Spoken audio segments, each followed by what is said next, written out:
CM Revanth Reddy నివాసం వద్ద ఉద్రిక్తత నెలకొంది. ఆయన నివాసం ముందు డీఎస్సీ 2008 బాధితులు ఆందోళనకు దిగారు. కేబినెట్ నిర్ణయం మేరకు తమకు ఉద్యోగాలు ఇచ్చి ఆదుకోవాలని డిమాండ్ చేశారు.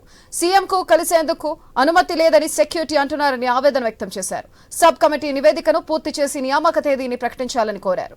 సీఎం రేవంత్ కు తమ గోడు వెల్లడించేందుకు వచ్చినట్టు తెలిపారు. తమకు న్యాయం చేయాలని విజ్ఞప్తి చేశారు.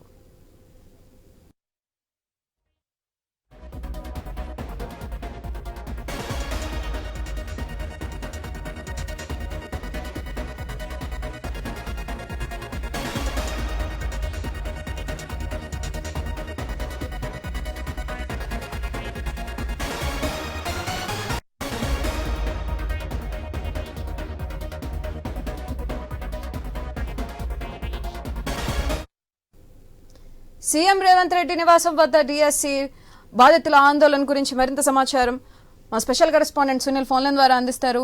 సునీల్, చెప్పండి, రేవంత్ రెడ్డి ఏమైనా స్పందించారా? అలాగే అక్కడ ఆందోళన ఇంకా కొనసాగుతుందా?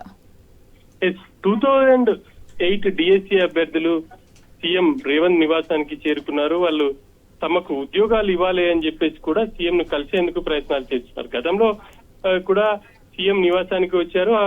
ఆ సమయంలో అపాయింట్మెంట్ లేదు అని చెప్పేసి కూడా సెక్యూరిటీ చెప్పడం జరిగింది. ఈ రోజు కూడా అటువంటి పరిస్థితులే ఉన్నాయి.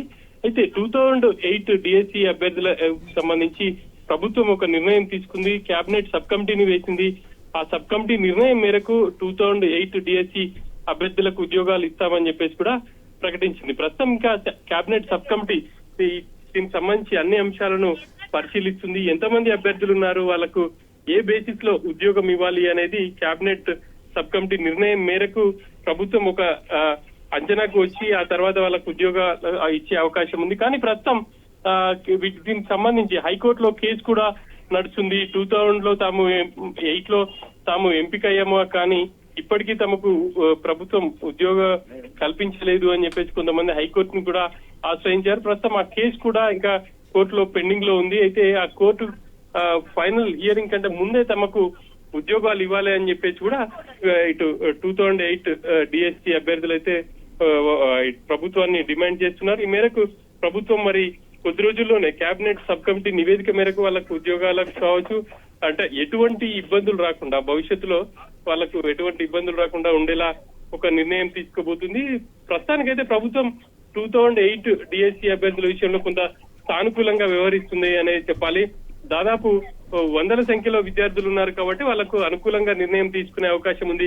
కానీ మరి వాళ్లకు ఎప్పటి నుంచి ఈ జీతభత్యాలు చెల్లించాలి, ఈ అంశాలన్నిటిని కూడా ప్రభుత్వం కేబినెట్ సబ్ కమిటీ ఇచ్చిన రిపోర్ట్ ఆధారంగానే ముందుకు వెళ్లే అవకాశం ఉంటుంది. కాబట్టి ప్రస్తుతం ఆ కేబినెట్ సబ్ కమిటీ ఎటువంటి నివేదిక ఇస్తుంది అనేది కూడా చూడాలి. ఇప్పటికే కేబినెట్ సబ్ కమిటీ దీనికి సంబంధించి పలుమార్లు సమావేశమైంది. కానీ ఇంకా కొంత సమయం ఉంది కాబట్టి ఆ తర్వాత ప్రభుత్వం ఒక నిర్ణయం తీసుకునే అవకాశం ఉంటుంది. కానీ అభ్యర్థులు మాత్రం తమకు త్వరగా ఉద్యోగ అవకాశాలు కల్పించాలని చెప్పేసి డిమాండ్ చేస్తున్నారు. ఈ రోజు సీఎం నివాసానికి వచ్చారు. అపాయింట్మెంట్ లేకపోవడంతో వాళ్ళని సెక్యూరిటీ అడ్డుకున్నారు. ఈ క్రమంలో వాళ్ళు అక్కడ ఫ్లెక్సీలు కావచ్చు, అదేవిధంగా వాళ్ళు ప్లే కార్డులు పట్టుకొని తమ నిరసన అయితే వ్యక్తం చేశారు. Sudhatri. Right, thank you Sunil.